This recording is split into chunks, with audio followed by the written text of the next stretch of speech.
Ooh, I'm loving this for you. Scorpio, damn, your month looks good. Hey, welcome to your 2023 February reading for your sun, moon, or rising sign. If this resonates with you, give the video a like, share it, turn on the notification bells, subscribe. I have a lot more new content that's coming out besides the monthlies. I'm doing new and full moon readings. I do live streaming. If you're watching this on YouTube, check out the community page because I have a schedule up there of what's going on when.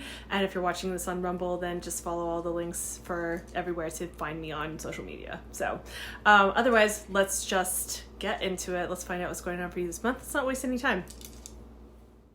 Hello, Scorpio, and welcome to your February 2023 reading. Oh, I was feeling like that card. We'll see. It'll come up again. So we are taking a look at the progression of the month for you, beginning, middle, and end of the month. Okay. And we are also taking a look at what is coming up as a challenge, something that's going to be coming up this month that feels really challenging, and also what your spiritual advice is. Okay, so let's take a look at how this is opening up. Again, this is a collective reading for Scorpio, sun, moon, or rising. So if this message resonates with you, it's your message this month. Awesome. Of course, it's not going to capture the messages for every single Scorpio, sun, moon, or rising across the board for everyone all of the time. So, definitely check if you're looking at your rising sign here, check your sun, check your moon. If you want something really specific to you, I have 30, 60, and 90-minute readings. Description box has all that information. You can check that out. Oh, interesting. We're starting with a chariot. Oh, yeah. Ooh, I'm loving this for you. Scorpio, damn, your month looks good. I am jealous. This month is the best out of all of the ones that I've done so far today. Wow. And, ooh, it's so good. It's looking so good. Okay. I mean, and your challenge, yeah, it's a challenge. Not like life comes without challenges, but this is looking pretty good. Wow, I'm excited for you.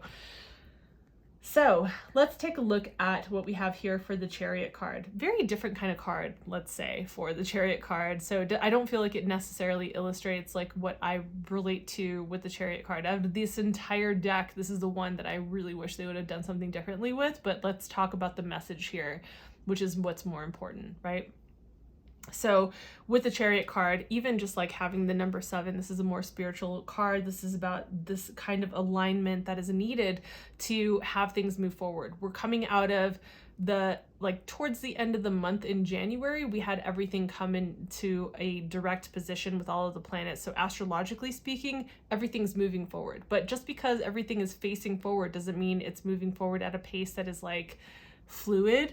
It's like when the train, like an old train, starts to kind of like get going, it's like right, like these old school trains that you think of like from cartoons or something. So that's the kind of energy. So I feel like you're bursting into the beginning of this month with like, all right, movement, energy, let's get shit going, let's move shit forward, right? And it's like, I've been doing the work. I went through the retrogrades and I did the personal work and I dug deep and I went into the underworld and visited the underworld daddy and I did all the things, right? So I feel like for some of you, this is like a bursting forth of energy and freedom and like the movement forward, right? And the movement forward, let's talk about that for a second. That really only comes with this, like it hinges on your alignment. Hinges on your alignment on all the levels. I like to think of it in terms of like the westernized version of the 7 chakras, right? So we look at like things coming from like cosmically from the crown into like the upper chakras and like, your intuition and all these things, and like moving through your throat and moving into your like heart space, moving into your will and your drive forward and like rooting it into the ground and all these things, right? It's like, I know I'm skipping things, but like just to give you that clue, because I don't want to repeat all this shit for people who already know this. So just being aligned on all these levels, when your thoughts and your emotions and your energy are and your actions are all aligned in a way that is congruent, like it really is, think about how quickly and slickly everything moves forward. Think about all of the times where you have been like, yeah, what I'm thinking and feeling is exactly what I'm doing in the world, and my energy is aligned with that. Think about how many opportunities show up, how many people just like show up in your life, how things just start to move fucking forward. And that's the energy of this. Like, I just feel this burst. You can even hear it in my voice. Like, this is the first time I felt like, I almost feel like a fluttery kind of like there's a, almost like an adrenaline, like if I had a bunch of caffeine, which I haven't had today. So I feel like I like have all this like fluttery caffeine energy coming forward with this card. So like, that's the energy of this card. It's like bzzz, right? Like that. And then we come into the middle of the month, and I'm really loving this because the progression of this is that we're moving into the 9 of Cups, right? The 9 of Cups is like, okay, you have gotten to a certain place of achievement. Like you have done things, you have worked for things, you have done the inner work, you've done the emotional work, the energetic work to get to a certain kind of place in your life, right? And you are starting to like feel like you can be able to celebrate and reap the rewards, right? It's like you've it's your trophy, right? You think if anybody out there that's watching this is someone who has lived with cats, and you guys have had indoor, outdoor cats, you probably know they like to bring their achievements to share with you. So what we have here is, you know, this is being proud of your achievements, being able to relish in your achievements, being able to celebrate your achievements and feeling like, okay, I've gotten to this place. I mean, it doesn't end here. Like, I'm not saying like this can be a place where people can get stuck in complacency. They can just kind of go like, oh yeah, I've made it. I achieved things and now I just don't need to move forward anymore. I'll just stay here. I don't really think that's you, Scorpio, especially if you have strong like, if you have strong Pluto, Mars, or Scorpionic placements in your natal chart, I'm definitely thinking that's not like, you're not going to be complacent. But this is important for you to recognize like, yeah, I did this shit. Yeah, I fucking did it. Starting to cuss a lot today. But that's, you know, take it or leave it. Sometimes I do. Sometimes I've got the mouth of a sailor. So we move into the end of the month, and what we have here is the Sun card, right? Just like one of the best cards that you can really have. This is joyous. This is like abundance. Like I'm just gonna relish in this energy. I'm going to appreciate and just like enjoy the ever-loving everything out of this energy. I'm going to just like, I feel good in my skin, I feel good in this body, I feel good in this life, I feel good on this earth. Like feel the breeze, feel the sun on your skin and how nourishing it is. Feel how much life just feels good, right? Like the thing about being able to be bareback on the horse, like normally in other decks we would see like a child that's here. Like there's a sense of innocence and trust and transparency and authenticity about the joyfulness, about the happiness, about the rejoicing, about like the abundance, about feeling free from responsibility in some ways. Like I'm not saying that's for everyone, but definitely feeling free from responsibility and feeling like, oh man, I can just enjoy this. I could just feel into this. I could sink my teeth into it, which I think is a very kind of Scorpionic description of this. So I'm loving this for you, Sagittarius. Scorpio. I'm really loving this. And then interestingly, what we have for the challenge for you is the 10 of Cups. So with the 10 of Cups being in a challenge position, I think that the ideas and the things that you felt about what it is that you wanted for your dream, right? Like the 10 of Cups is like the ultimate dream being realized of what we want for ourselves and our life, right? Like when this is based on the Rider-Waite tarot in a lot of ways, like the symbology is you know, still there and exists in the card. And with the 10 of Cups, it's like that's the ultimate fantasy. It's like, oh yes, I have my partner and we have like 2 kids and we have land and, you know, we're free and we feel good and we're autonomous and, you know, have agency over our own lives in this way that feels really good.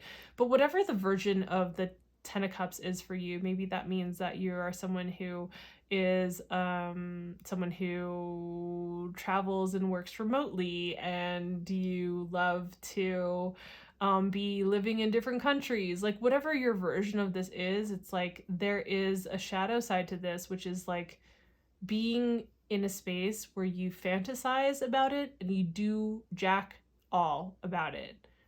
I was going to say something else, but you know what I was going to say. So doing jack all about it, and you need to really be not living in the world of fantasy, because the cups can like turn into fantasy. This is not about just like daydreaming and fantasizing about the kind of world that you want, right? Like just because you have forward movement and you're achieving things and you're feeling really good about shit, like the challenge, the pitfall can be that you move into a space where you're just feeling like you're daydreaming and fantasizing and just taking for granted, like, oh yeah, I'll get there. I'll like realize my dreams and things are going so well that I don't have to like put as much effort into it. No. We'll come back to that if we need to, but like what we have showing up as your spiritual advice is the Ace of Swords, right? So with the Ace of Swords, it's like this is clean, clear clarity about who you are, what it means to stay true to yourself, right?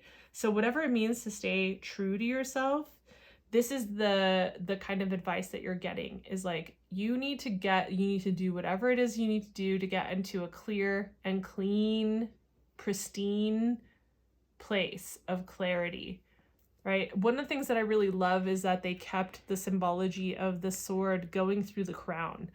The sword going through the crown is not just like some random, like, why do you think the crown is there?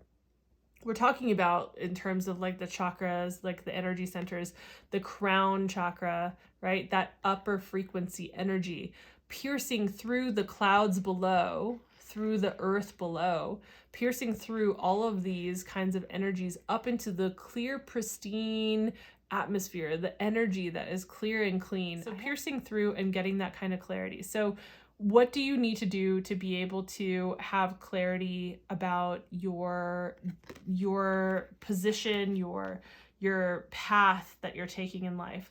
You know, remembering that like while you have all of this beautiful energy, take advantage of this. Like wield your wisdom wisely. Wield it wisely and make sure that you are paying attention to that you're not staying in the world of fantasy, that you are being really clear about what needs to happen next. Like, I feel like for Scorpios, this is a really beautiful month. The pitfalls are not so crazy. It's just what you need to pay attention to is not as intense, maybe. I mean, maybe for some of you, pulling away from the fantasy might feel really difficult to do. But you need to stay in a place of presence and clarity with your thoughts, with your beliefs, with your perspectives, with your ideas, and with your communication, right? Because we're talking about the element of air. So I hope that feels really clear for you. If this resonated, please give the video a like, subscribe, hit the notification bell. I'm coming out with a lot more content. I've been putting out a lot more lately. So if you want to know about the events that I do, Cards and Cocktails, which is just a really fun event, and also new and full moon readings. I do mini readings for all of those events. They're on IG right now. They will be on YouTube eventually, probably in March, but you can check out the community tab on YouTube. You can go to my Instagram and look at the pinned post at the top for all of the events and be able to join me there. So thank you for being here. I appreciate it. I will see you guys in the next video. Bye.